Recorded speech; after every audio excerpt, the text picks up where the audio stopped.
Hello, everyone. I'm Dr. Ashraf Abdelghani, Director of Research at ICAN, the International Cancer Advocacy Network. It's our pleasure to welcome you to today's webinar on the 340B program. We are delighted to have over 150 participants joining us today from across the country. Please note that this webinar is being recorded and it will be made available after the webinar. And now I would like to turn it over to our moderator, Dr. Robert Popovian. Thank you. Good afternoon, everyone. My name is Robert Popovian. I am with the founder of Conquest Advisors, as well as I'm a visiting fellow at the Pioneer Institute.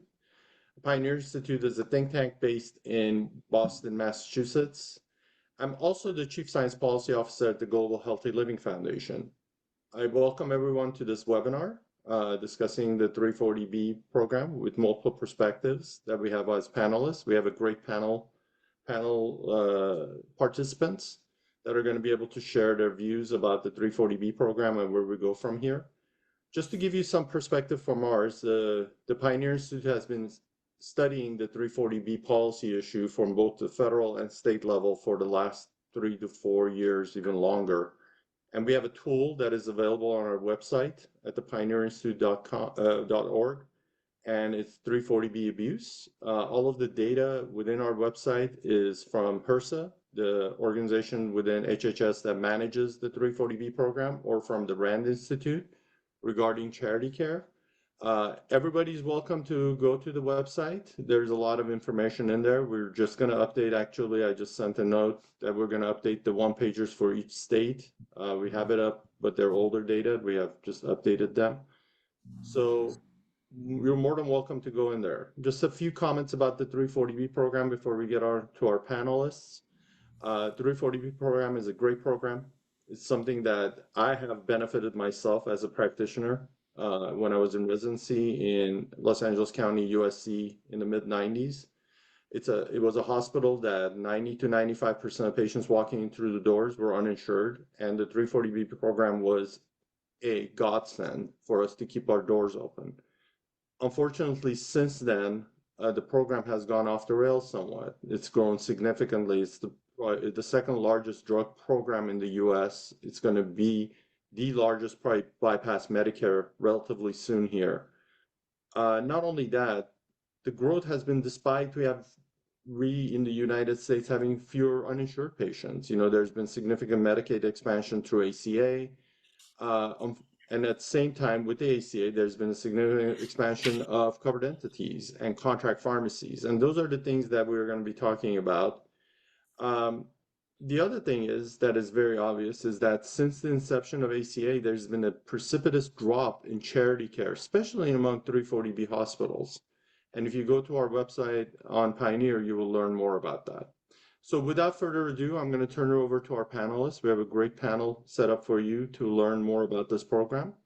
And if you guys have any questions, we're going to keep all the questions to the end, and I'm going to moderate the questions. If you have any questions, if you're listening to this podcast, watching this webinar, please put it in the chat format, and I will be monitoring that and taking a look at it, and we'll ask the questions. Please identify yourself if you're interested and your organization, just for us to have a better idea where the question is coming from. But without further ado, I'm going to turn over to Nick. Nick Farias from the Community Oncology Alliance. Welcome.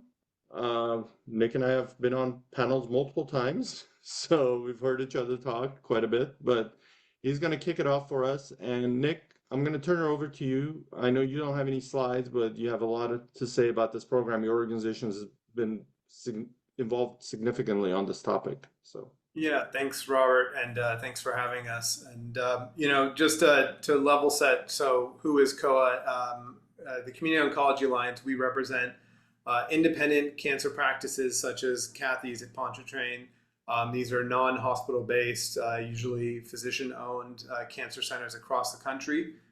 We deliver the majority of cancer care in the United States. and do so at low cost, high quality, and in an accessible environment that's close to where patients live and work. So, I truly believe it when I say that it is the backbone of the U.S. cancer care system, and we really heavily relied upon for providing that care. So I've been at COA for about 10 years, and every single day of that time, I've been talking about 340B.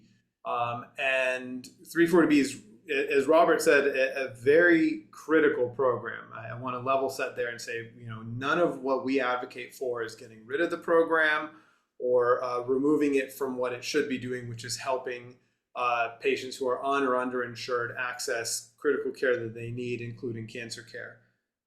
However, whenever I talk about 340B, I talk about it in terms of what's called the vicious cycle. I call it a vicious cycle. That this is a program that was meant to help vulnerable patients get access to their needed medication, but what it has become is essentially an ATM or a cash cow for some large mega hospitals, and has completely morphed it into a profit engine for them.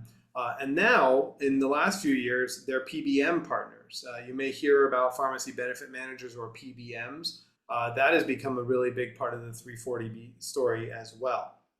And so this vicious cycle that I talk about, you have these institutions, not all of them, but a good number of them in recent years, that exploit the program, they expand, they consolidate care in their regional marketplaces. The majority of Americans do not have competitive healthcare markets. They're markets that are dominated by single large hospital institutions and health systems. And when that happens, you have sort of, any basic economist will tell you you lose competition.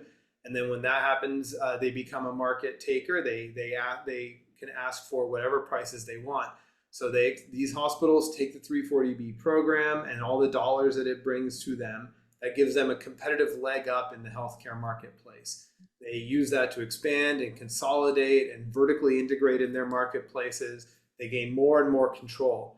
And then what happens after that? The cycle continues. It drives up costs for all of us. There are lots of studies out there in recent years that have looked at the impact of 340B driven consolidation on expenses, everything from your lower employee work to increased health benefit costs. And that drives up distortions that deepens sort of the monopolistic power of the players involved. And then it raises costs for all of us. When a patient is treated at a 340B institution, those drugs are not given to them at a discounted price, they're marked up. Those of us with employer-sponsored insurance, which is the majority of Americans, then pay on that bigger ticket, that bigger sticker price. And so the vicious cycle continues, it then feeds. Those profits then go back into the hospital. They go and continue consolidating and strengthening their place in the line and taking over the system. Now, I say some mega hospitals and health systems, not all of them. And part of the problem in what we've seen, and Robert sort of started to tee up over Medicaid expansion and health system changes. The last 2 decades ago, we were on the cusp of the Medicare Modernization Act, and about 15 years ago, you had the Affordable Care Act. And so you've had all these major changes along the way to our healthcare system and the structures of it. And that has allowed this program to grow significantly from what it was in 1992 for just a handful of small critical access hospitals to now you have the majority of hospitals in the United States are quote unquote not for profit and participate in this program. And they do so by gaming the system and gaming the stats. They gain eligibility by getting an off-campus satellite facility that it may be in a poorer area. They gain 340B access in the program. They get through 340B, they get to buy drugs at extremely low 50 to 60% discounts. Then they sell that back to the patients at the full price. And so what ends up happening is patients are paying more on the sticker full price. The employers who pay for health benefits pay more on that. We're all paying more for that. The hospitals are retaining the money. And it's very clear. A study just came out last week that showed that in the first 5 years of joining the 340B program, the uncompensated charity care that these profits are supposed to be funding actually decreased by about 22%. So it is not going direct. The hospitals will claim that they need this program to benefit their patients and give back to the system, but that's not always the case. Additionally, if you follow the dollars, most of that money is being reinvested into the stock portfolios, bond portfolios of these hospitals, not patient care. It is not being invested into increased staffing and increased services. Then, probably more egregiously, and this is research that we've done at COA, if you're a cancer patient and you go to a 340B institution, the drugs you are seeing are marked up 3 to 11 times. The profit margins here, we're talking about an institution making, hundreds of thousands of dollars on your cancer treatment on drugs that they bought at an extremely low discount. Many of these institutions are pocketing this money, not reinvesting it, as I talked about. And that means that we all collectively, as a community, as a taxpayer, as employed individuals who pay our health insurance, and when we see these numbers go up and up and every year, that correlates with growth in 340B. And last but not least, and the original reason that the Community Oncology Alliance got into 340B is because it fuels acquisitions. When a community oncology practice, and Kathy will talk a little bit about this in a bit, when a community oncology practice is operating in a marketplace where a hospital is gaining significant profit margins from the 340B program, they are then sort of pressured into joining that hospital system, either by choice or by force. And that is because a 340B hospital that can take out its competition and gain more cancer care and more revenue from that cancer care, that's just pure profits, pure dollars. And so what you've seen over the last 2 decades is this tremendous energy from hospitals to try to dominate their cancer care markets and service lines in those markets, so that then they can gain more and more profit and revenue from the program. So that consolidation means less choice for patients. It means less access, more difficult. Oftentimes satellite clinics, or if your local provider gets bought up by a hospital, that institution, then that location sometimes will get swallowed up, and you'll have to drive farther distances for your cancer treatments. And last but not least, I know I said last earlier, but you have the pharmacy benefit manager angle on it. Now, most 340B institutions have what are known as contract pharmacy relationships. And that means that they contract with a pharmacy to provide pharmacy services to their patients. What has happened over the last few years is that pharmacy benefit managers, or PBMs, have realized that there's tremendous profit to be made off of this program. And so they have built up those contract pharmacy relationships with the hospitals. And there are some estimates that up to 25% of the dollars in 340B that flow through these relationships are being retained by the pharmacy benefit managers. That means that a government program that is meant to support nonprofit healthcare institutions taking care of indigent patients, that money, up to 25% of the dollars that are flowing through those pharmacy relationships, are going to for-profit pharmacy benefit manager intermediaries. And these are not small companies. This is the Fortune 6 company in the United States, the CVS Caremark, and that is not driven by them selling toothbrushes. That is driven by them being a pharmacy benefit manager. So hopefully, I've helped sort of paint a little bit of a picture as to why we at COA care about this. And I think later on we'll get into some of the reform ideas that we have. Nick, thank you so much. And I want to put a pin on that PBM issue, because I make the same argument with pharmacies. I say the longer you let this program grow and grow and grow, what's going to do, it's going to drive out the community pharmacies, because what happens is you're making the rich richer and they end up buying them out. And if nobody believes that, go read the FTC report that came out. It's very clearly points out what's going on in that space. So put a pin in it, because we want to come back to it. The other thing I want to mention is that I had a radio interview this morning in Illinois, and I made the comment that Cook County Hospital, which has half the revenue of Rush Memorial. Rush Memorial in Illinois has 413 contract pharmacies. Cook County has 1. So how can an institution half as large, it's not as large as Rush Memorial, but from a revenue standpoint, can manage everything through a 1 contract pharmacy, while Cook County needs to have 413 of them. So there's a lot of stuff that we need to talk about. But I'm going to go to Kathy now. Kathy and I have known each other a long time. Kathy Oubre, she's the CEO of the Pontchartrain Cancer Center, one of the organizations that Nick represents through COA. And Kathy, you and I have talked about it, but you can give the perspective of an organizational level of a community oncology organization who's competing against these larger hospitals. And I want you to comment a little bit about what's going on in your world on this topic. Sure, happy to. Good afternoon, everyone. Thank you for having me today.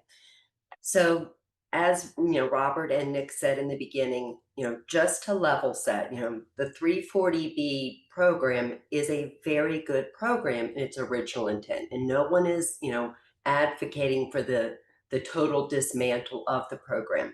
However, it was intended to help safety net hospitals stretch federal resources and help, more patients.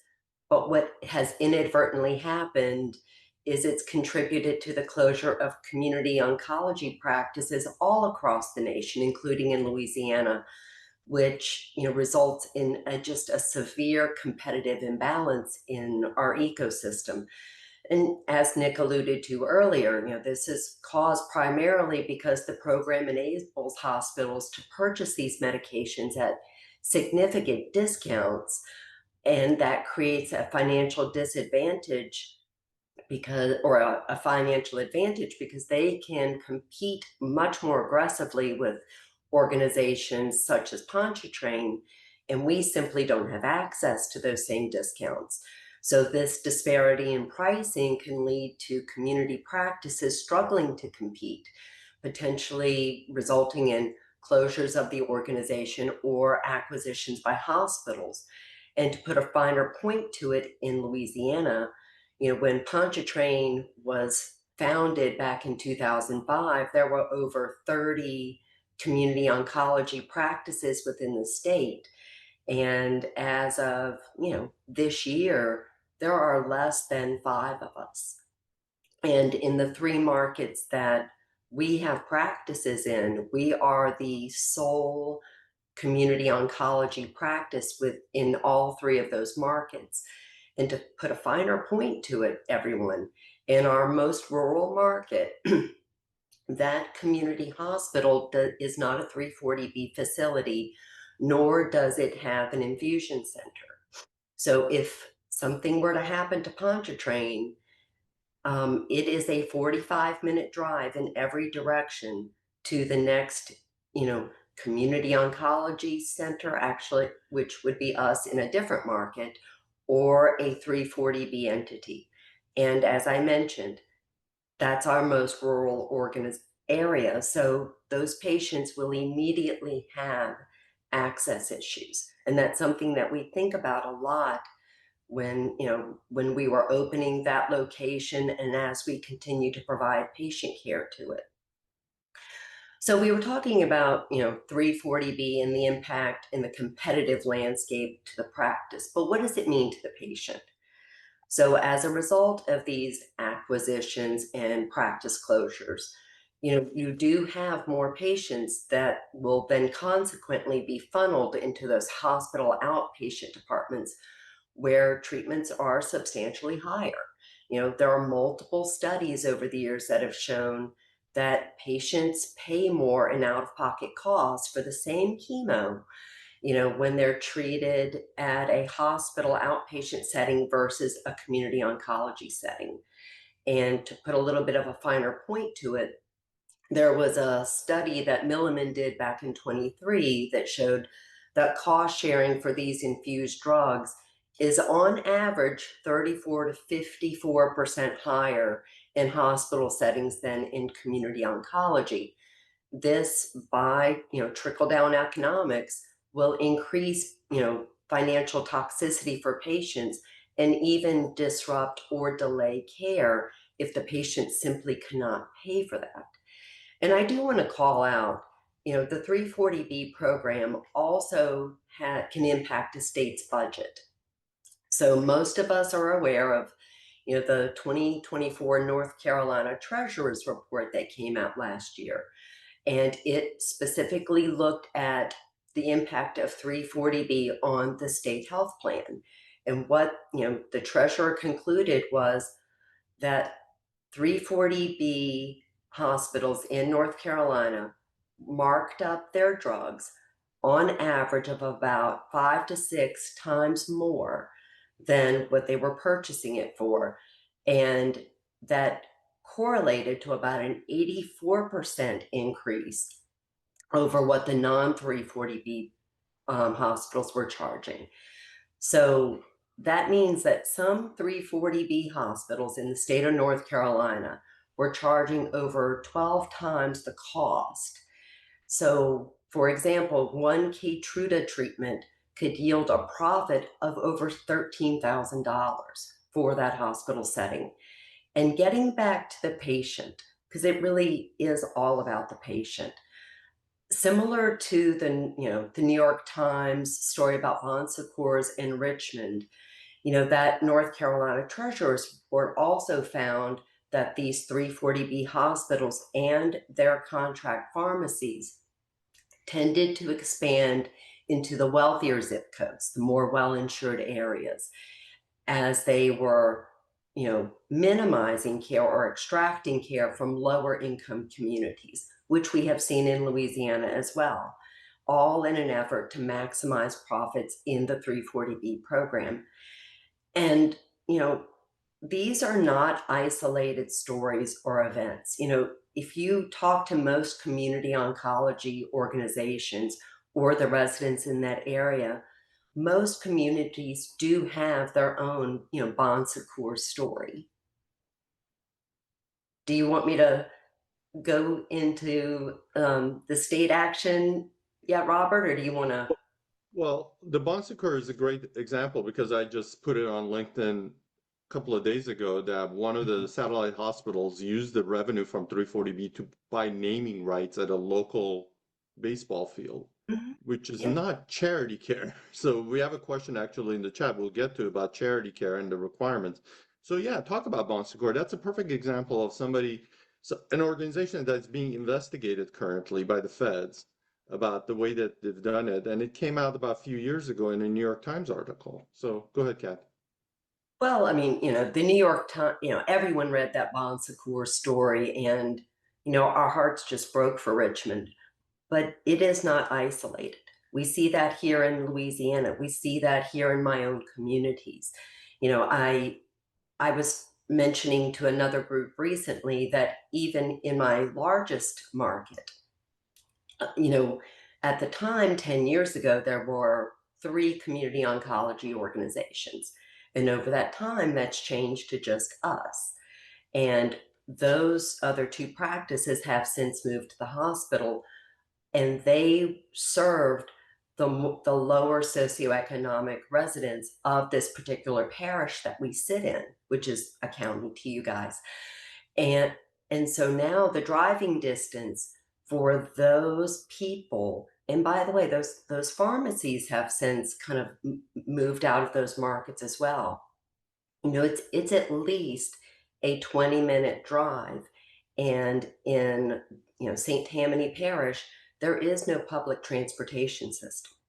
So it is either having your own transportation, finding a friend or a family member, but we don't have public transportation in our communities, nor do we have reliable Uber. So immediately we are seeing these same, resources move from, the most vulnerable patients into the wealthier zip codes. St. Tammany Parish, which, houses the practice I'm sitting in today, we are the wealthiest zip code in the entire state of Louisiana. But yet we have a very large 340B entity just 5 miles from this practice. So there's that. And, The interesting thing is, and so I'll segue for a minute, why have states started stepping in when this is, a 340B is a federal program. So why are the states stepping in? And that's something people ask me a lot. And the way I kind of explain it and think about it is with federal action being so slow, the states have become these laboratories, for better or for worse, for 340B reform. So since 2024, 17 states have introduced legislation targeting 340B issues, whether that's contract pharmacy access, transparency, or in sometimes talking about site neutral payments. And altogether, over 100 bills were introduced, in the 2025 legislative cycle, which I thought was really interesting. But in absence of true, meaningful federal 340B reform, the states, quite frankly, are taking it into their own hands as a way to safeguard against program abuse, helping to ensure that savings actually reach patients, and to enhance oversight. So I'll throw it back to you, Robert. Thank you, Kathy. And you're absolutely right. I mean, the states are going to take action when the feds are not doing anything. So we can talk about it because there's some good bills out there that the states are doing the right thing. In fact, I testified on Monday in Massachusetts Senate Bill 848, which is a transparency bill. It basically forces the 340B entities, the hospitals, to report how much revenue they're getting in and how much revenue they're putting out in regards to charity care and what that charity care looks like. So it's a starting point. Minnesota, Indiana have passed similar laws. And we will go back, talk about a little bit about Minnesota and the Cassidy report, because Senator Cassidy's report, because that's important for context of how much money are we talking about regarding margins, specifically to these contract pharmacies, and why the pharmacies that are lining up, the PBM pharmacies, and Nick was really nice about it. I think it's more than 25%, frankly, when you add CVS, which is the largest. Why they're lining up to sign up for this 340B program. It's very lucrative business for them. So without further ado, I'm going to turn it over to Dr. Erin Arnold. We decided to have an actual practitioner on the panel, to talk about, she's representing the Coalition of State Rheumatology organizations, but it's good to hear from a practitioner because you're probably feeling it from patients that come to you to get treatment, and then why they're being sort of forced into this, going to a certain pharmacy because of what we will talk about, these contract levels and the thing we need to talk about, and I'm hoping that Kelvin will talk about it eventually, is that at the end of the day, patients don't benefit. Whatever pharmacy they go to, their out-of-pocket cost is not impacted. It's the institution that forces them to go to certain pharmacies. And Calvin will talk about it later on. But Erin, welcome aboard. I know you have some slides. Do you want to share them or do you want to talk? How do you want to do it? I think they're a teeny bit repetitive because so many people have already said so many very interesting things and have, but sometimes maybe just looking at them can also reinforce for people that are on the call today some of the things we've been talking about. I am a private practice rheumatologist and I have my own practice. I'm in the northern suburbs of Chicago. So like Kathleen, this practice is in a much more affluent area. We are surrounded by 340B institutions, whether they are community-based hospitals or outreach hospitals from some of our bigger academic institutions in the city. And we do see this impacting our patients directly. Ashraf, do you want to throw up the slides and then I can just move through them quickly, or I can prompt you to say when to move on? Yes, the screen, you can see it right now. Yep, it's perfect. Thank you. So again, I sit on the board of directors for the Coalition of State Rheumatology Organizations, and have also been trying to really launch an advocacy chair for our Chicago Rheumatism Society, which is supposed to represent all of Illinois. And Illinois is our legislators are pretty open to hearing our ideas. about PBMs, about 340B, so I can share some of that. Nothing has actually passed our legislature with the 340B, although Pritzker just did put something into place with PBMs. But I meet often and have people to my office all of the time. I will tell you that it is fitting that I'm on this call with oncologists because that's really the group that we have followed the closest in rheumatology. In the last 20 years, we've seen 70 it used to be 30% of rheumatologists practiced in large hospital environments, whether they were academic institutions or community-based hospitals.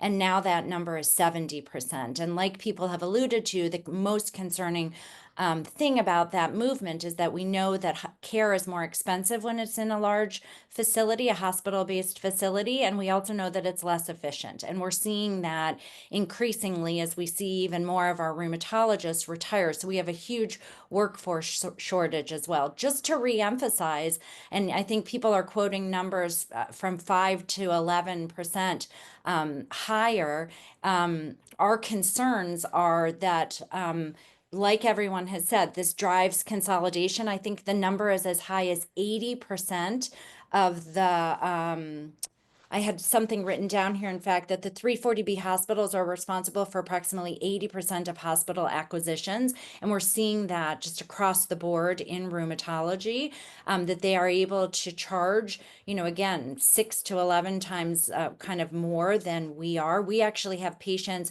who have to get their infusions in the hospital, and we have them bring their ABNs to us so that we can share this with local politicians to help them understand what's actually happening in our community. If you could skip to the next slide, please. I think this is helpful just for people to see. We've heard the last two speakers kind of walk through this. This just to me is like I respond very nicely to pictures. But this just kind of shows you how the money moves. I think there are two really important things to point out here. And this example here with the patient is actually a patient who has commercial insurance. So you can see that the patient is still responsible, even though the drug was purchased at a significantly discounted rate, that the patient is still responsible for their cost sharing. Which can be a sizable amount of money. And again, you can see the amount, like almost a 34% markup, and all of how lucrative this is for hospital systems. I think that there are finite resources that are available in healthcare, and increasingly we are going to see that with all the cuts that are headed our way. And I just think that, again, if you're in private practice, the infusion center and profitability in the infusion center used to be what helped us to support the remainder of the practice. And that's how these hospitals are using it, right? To support their advertisements for the Super Bowl and their bigger buildings that they're building. But for us, from a competition standpoint, if we can't get access to drugs at cheaper prices as we drive down the reimbursement for these medications, this becomes something that no longer can support the practice. And then our patients have to be finding a new place to be taken care of. So I think this just very nicely in a picture form spells out what everyone has already said on the call. If you could just move on to the next page. This is my plug for advocacy. So I am a perfect example, one rheumatologist in the Chicagoland area. Because of my affiliation with CSRO and CRS, I wind up being kind of the contact person that speaks to a lot of our local representatives and also tries to put things out there in our local print. And it's really amazing to me how impactful this can be. So as the 340B was being looked at in Illinois, and I think some of the plan was to actually expand 340B, we were able to, through this and kind of a campaign we did, stall that out in our House of Representatives. In the Senate, it actually did pass, but wound up getting sidelined in the House. So again, very interesting. And then if you could just go on to the last slide. So again, like everyone has said, I don't think any of us think that this shouldn't be used in the appropriate way and the way it was fashioned to be used. I think that, again, the center of this has to be the patient. And frankly, for the patients to be healthy and for the patients to have access to care, the physicians have to be whole and have to be able to make their practices work. And so I think when you look at what all of healthcare is supposed to center around, which is the doctor or the provider and the patient relationship and supporting that, the 340B program now and the loopholes that crafty people have discovered are really just costing the system more and not serving the patients that are supposed to be served. We're looking for oversight and transparency and accountability. CSRO has posted 60 letters across 19 states kind of expressing our concerns with current legislation that's being proposed and how the program is being abused now, pointing out all the loopholes. We're specifically concerned about some of the unfettered expansion that we're seeing in the contract pharmacies. And I can give a personal example of that when appropriate for everyone, of a experience we just had with a union who's basically making a patient and penalizing them if they don't get their medicine through a 340B hospital. That's an outpatient medication, so it's an outpatient pharmacy. So I'm going to leave it there. I think a lot of what I said is what people have also mentioned, but we're seeing that in rheumatology, we're seeing it in gastroenterology. And, you know, unique in rheumatology is that we're a small workforce and we have a tremendous number of patients and not the people to take care of them. So if you keep driving people out of practice or consolidating into these bigger, less efficient systems, we're going to run into big problems. And Aaron, you mentioned something that is very interesting. The money is in the brand products, right? That's where the margins are the best. So they're going to come after specialists and physicians who still there's a lot of brand pharmaceutical presence in the marketplace, right? It's not going to be your primary care physicians who prescribe primarily generic drugs to manage patient care. It's going to be the specialists such as rheumatologists, oncologists, you know, that are in that space. So great having you, because it's always good to hear from an actual practitioner in these panels. Now we're going to pivot and have somebody who represents consumers. From the National Consumers League, we have Lisa Burkew. Perfect. Is that right? Good. That's perfect. Welcome, Lisa. We generally don't hear from consumers because, you know, everybody assumes this 340B program is sort of like, you know, it's all about the hospitals and it's all about physicians and pharmaceutical industry, but the consumers get also impacted by the growth of this 340B program. So please go ahead, take it over and tell us what the consumers think about it. Yeah, absolutely. Thank you so much for having me today. So today I'm going to talk to you about a big campaign we're doing within the National Consumers League about 340B and medical debt. So just to give you a little bit of background about us, we're the nation's pioneering consumer and worker advocacy organization. We engage in a number of issues beyond healthcare, including food safety, child labor, and privacy. Within healthcare, a lot of our work is really focused on access to healthcare, drug affordability, which is the issues, you know, that we're talking about today as it comes to 340B. Safe medication use is a big issue for us. We have a campaign called Script Your Future, where we work on medication adherence and partner with student pharmacists and other healthcare professionals across the country to try to increase medication adherence within their own communities. And then advocating for science-based policies. So things like vaccine confidence is a really big issue for us right now.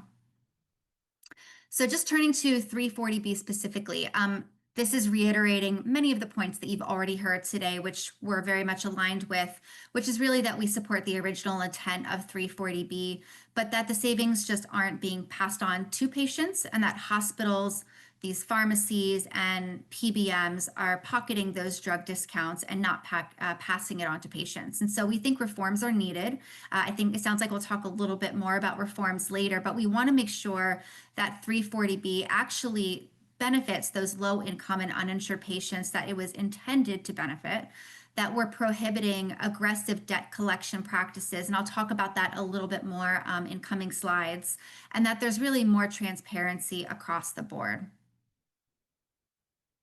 So in terms of medical debt, this is an issue that has long been of a concern within NCL. We did an analysis, and here we'll send my slides along, we'll share them, but we did an analysis which found that 340B hospitals approach medical debt collection much more aggressively than non-340B hospitals. So we found that 68% of 340B hospitals have denied or deferred care to patients who have pre-existing medical debt, in comparison to 37% of non-340B hospitals. And then 86% of 340B hospitals have taken legal action against patients, in comparison to 68% of non-340B hospitals. So you can really see the types of aggressive actions that are being taken against patients who come in for care and they incur medical debt. We also did a national survey of 20,000 Americans on medical debt and just their perspectives on 340B generally. And what we uncovered is that there's really overwhelming concern about medical debt and a strong public demand for reforming the 340B program. So we found that medical debt is impacted a majority of adults. 25% currently have medical debt and 29% previously had medical debt.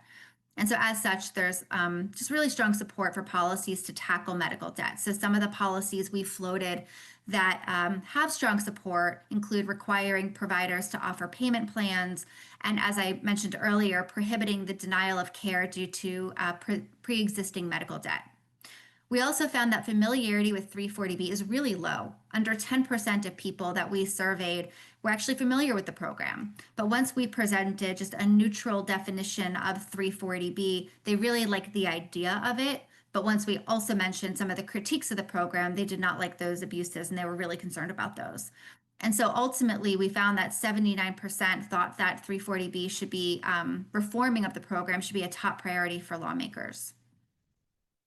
We also released 50 state fact sheets, which are linked to here, which break down that national data at the state level. And so you can see where people within your state fall in our surveys, on what they think of the 340B program. And if you meet with members of Congress or people within your states, this could be information you should feel free to pass along. It's publicly available on our website.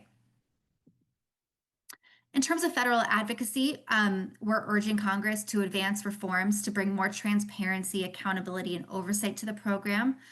Right now, we are engaging in a really big grassroots campaign. So we've had over 130,000 constituent letters sent to members of Congress. And we are focusing on those champions right now to identify patient stories that we can use to highlight abuses. So for example, if they've come across surprise costs in their medical bills, if they have been subject to aggressive debt collection practices by their hospitals, those are things we're uncovering to help our efforts to highlight some of the abuses. We developed a handout to educate congressional offices, and we also did some influence ads to target key congressional offices, just to make everybody aware of what the 340B program is and some of the critiques and abuses going on in it. And then finally, we developed an educational website. It houses most of the material that I've mentioned today and the links that I've included here today, and a video which just very nicely summarizes the 340B program. And then the last thing I'll land on is an opinion piece by our CEO, Sally Greenberg, which I think very nicely summarizes what's going on, which is that 340B was designed to help low-income and uninsured patients access their medications, but it's morphed into a financial bonanza for hospitals and chain pharmacies, while patients in need aren't getting the benefits of those discounts. So thank you very much, and I look forward to the rest of the discussion. Thank you, Lisa. It was great. We always need to hear the consumer's point of view on this, but I want to pivot now to Calvin. Patient perspective. Calvin, I've heard you talk passionately about this issue in multiple state hearings, and let's get your perspective on this, and then we can start with questions. And I see some folks have already put in some questions in the chat box, so we'll get to those as soon as we're done with Calvin's presentation. Good afternoon, everyone. I want to thank everyone at the International Cancer Advocacy Network for having me on this important panel. My name is Calvin Pugh, and I serve as the Director of State 340B Policy for Community Access National Network. And more importantly for this conversation, I'm a patient who has benefited from the proper use of the 340B drug program. It's CAN's mission to define, promote, and improve access to healthcare services and support for people living with HIV and AIDS and/or viral hepatitis through advocacy, education, and networking. Now, normally you get the pleasure of having CAN CEO Jen Laws here to speak with you, but anyone who's engaged in 340B at the state level will tell you that we're all tired. He's on a much needed vacation, and I, however, am fueled by a lot of coffee and Botox. The 340B program has been discussed at length here, but I want to highlight the legislative intent, which is to stretch scarce federal resources as far as possible to reach more eligible patients and provide more comprehensive services. Today, it poses a significant risk of exacerbating existing healthcare challenges rather than effectively addressing the critical healthcare needs of underserved patients, burdened by rising medical costs and debilitating medical debt. Instead of serving as a supportive measure for low-income and uninsured patients, the program has evolved into a tool that primarily benefits entities by generating revenue with limited accountability for the use of those funds. The abuse of 340B program is so well documented that it has been outlined in a recent report from Chairman Bill Cassidy of the Senate Health, Education, and Labor and Pensions Committee, which requested a comprehensive understanding of where dollars generated in this program flow and how such revenue benefits patients. The information gathered included letters requesting information and data from hospital cover entities, health centers, large for-profit pharmacies, and pharmaceutical manufacturers.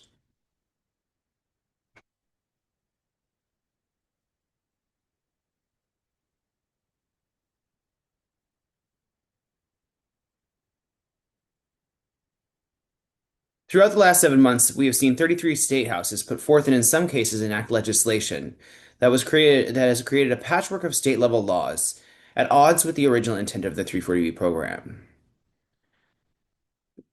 as opposed to 19 states in 2024 who put forth such laws. These laws, often masquerading as protecting the 340B program for patients, capitalize on the lack of limitations at the contract pharmacy rules of the original legislation to increase profits for covered entities, PBMs, and for-profit chains.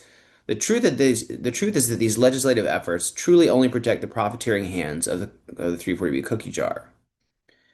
In contrast, only 16 states have put forth legislation requiring reporting from covered entities for their use of the program.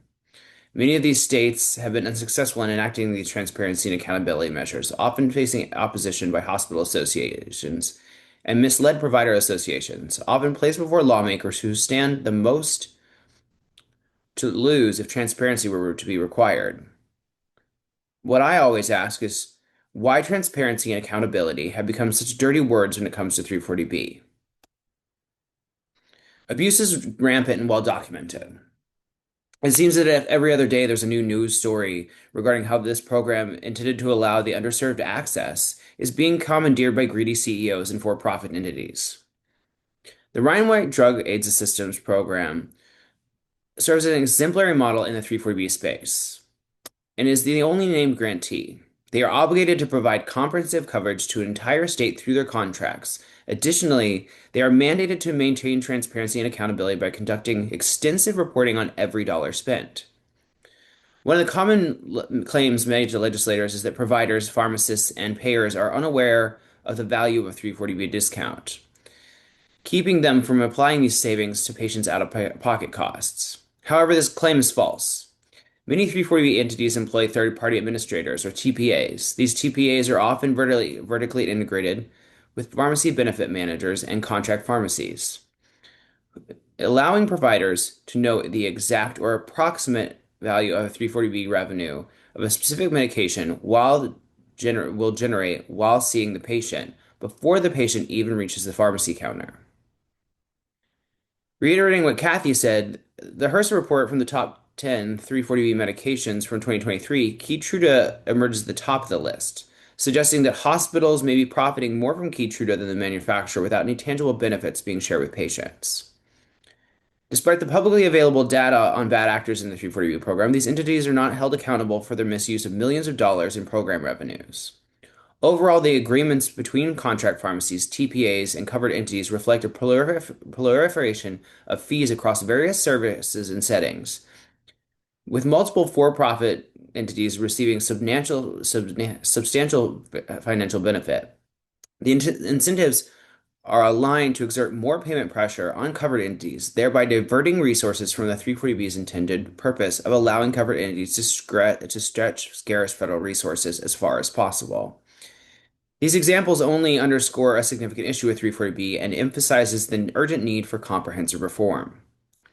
Patients should be the primary beneficiaries of healthcare programs, and it is perplexing how hospitals can make more money from certain medications without providing any tangible advantages to patients. The calls for transparency and accountability are growing as 340B becomes a central focus and more widely known among the public. The North Carolina Treasurer Report was mentioned before. From the Senate Health Committee investigation to several reports have been released at the state level, they highlight how 340B has gotten off track and lost its focus on supporting vulnerable patients.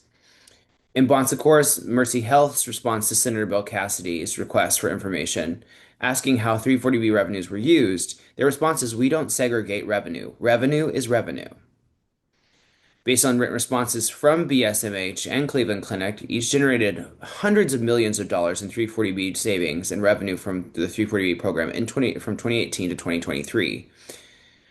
In their response to Chairman Cassidy, both BSMH and Cleveland Clinic explained that they do not directly pass on all savings generated from the 340B program to patients in the form of savings on healthcare expenses. When Minnesota released its first mandated financial report on the 340B drug pricing program, it provided insights into the spending, profits, and program integrity. It found that there was a lack of transparency, that the Department of Health lacked transparency into how the hospitals were utilizing their 340B funds beyond community benefit obligations. More than $1 in $6 of 340B profits in Minnesota went to for-profit companies. Many of the leading specialty drugs in Minnesota have 340B discounts of more than 50% or more. And patients covered by commercial insurance and Medicare Part D are funding 340B profits by paying full price for prescriptions that 340B entities bought at a discount. All of these examples highlight the need for transparency and accountability, the urgent need to update the definition of patient and so-called community benefit to ensure the program meets its legislative intent. The lack of congressional oversight and reform have led to for-profit entities capitalizing while patients suffer the consequences. It has led to rising medical costs when hospital costs are the primary driver of anticipated and realized healthcare costs in this country. There are nearly 20 million, 1 in 12 adults, who owe medical debt. The SIP survey suggests that people in the United States owe at least $220 billion in medical debt. If Texas had passed its 340B mandate bill, it would have cost the state's HIV program millions of dollars, making the program insolvent by 2027 from loss of rebates. Unchecked, 340B has encouraged consolidation, community pharmacy closures, harms rural access, and an extraordinary example of abuse been the driving financial force of a mismanaged housing program in Los Angeles that left patients dead. Continuing on this trajectory only means one thing. Capitalism is allowed to eclipse compassion. It's the most vulnerable who suffer. The single parent deciding between medication and groceries, the senior citizen delaying care due to skyrocketing costs, and the patient who faces unnecessary barriers in accessing life-saving treatments. These stories are not isolated. They are far too common in a system that prioritizes margins over medicine. Multiple state reports and Chairman Cassidy's investigation underscore that there's a need for transparency and oversight to prevent 340 that the lack of that prevents 340 discounts from translating to better access or lower costs for patients. And Congress needs to act to bring much needed reform to the 340 program, not a patchwork of state laws and that protect the profiteering. In closing, to be clear, CAN supports a strong 340B program. We remain steadfast in our commitment to a healthcare system that works for everyone, especially those most in need. When 340B operates the way it's intended, safety net providers thrive, and vulnerable communities, their families, and individuals gain access to healthcare they otherwise might not have. It doesn't have to be this way. In this moment of such challenging policies and divided politics, I think we have the power to reimagine healthcare, one that centers humanity, dignity, and equity at its core. By prioritizing patient care over corporate gain, we invest in a future where individuals are not just surviving, but thriving, where disparities are eliminated and where healthcare is a right, not a privilege. A system that truly meets the legislative intent to stretch scarce federal resources to reach more eligible patients and provide more comprehensive care. We must promote and support policies that lead with courage and conviction, demonstrating that we value lives over ledgers. Thank you. Thank you, Calvin. So we have a couple of minutes, so I'm going to be very succinct, and I want your answers to be very succinct. A couple of things that have come up on the chat box is that, well, the whole purpose of 340B is for these hospitals to make margins and then pass it on as charity care to patients. So isn't that what's happening? Who wants to take that question? Aaron, I see you shaking your head. So Someone else might be able to specifically talk about data, Okay. but in this area where we're seeing like 340B pop up in private hospitals, they're not delivering charity care.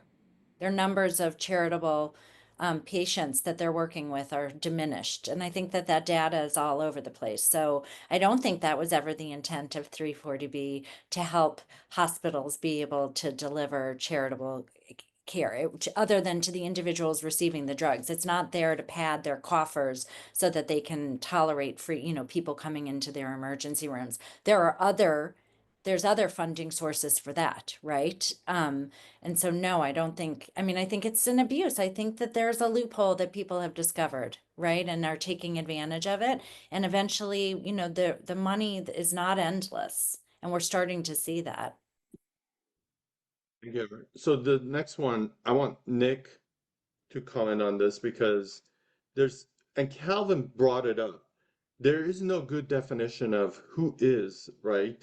Who is eligible. It's the institution that becomes eligible, not necessarily patients. And there's always been the discussion that the discount should follow the patient. And so if they want to go to a community oncology center or a hospital, they can go to any one of them, they still get the discount. What are your thoughts about that? Yeah, I think, that's the concept called follow the patient. And I think that's critical. Fundamentally, we have a lot of needs-based services in this country, right? Food stamps, for example, they are very clear. An individual needs this service. They are given it, welfare, Medicaid, etc. So we have needs-based things that follow an individual through their journeys in life. And we've identified as a country, we agree that's what's called a safety net. So why is this program not benefiting an individual directly in that way where they can pick their provider, for example? I think more fundamentally, I just want to say one thing that's been on my mind too. And, Calvin talked a little bit about, we've all talked about this. Like, we have this program with a very good intent that is fundamentally broken. And I've seen some of the questions in chats pop up, what's the purpose of the program? What's the intent of the program? The intent of the program is not to give a hospital in Louisiana, or actually, and this happened in Florida too, a hospital in Florida, tens of millions of dollars in which to go and pad their sports programs with and do naming rights or hiring NCAA football coaches, right? The intent of this program is a charity program for nonprofit, and I put nonprofit in quotes because these are very profitable institutions. It's just the tax code. Nonprofit institutions to ostensibly provide charity care and help more patients access more care through their drug programs. And that is fundamentally not happening.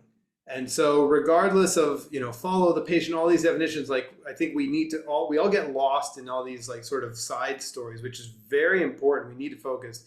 But like, what's the purpose of the program? And is this program meeting its purpose? And that's it.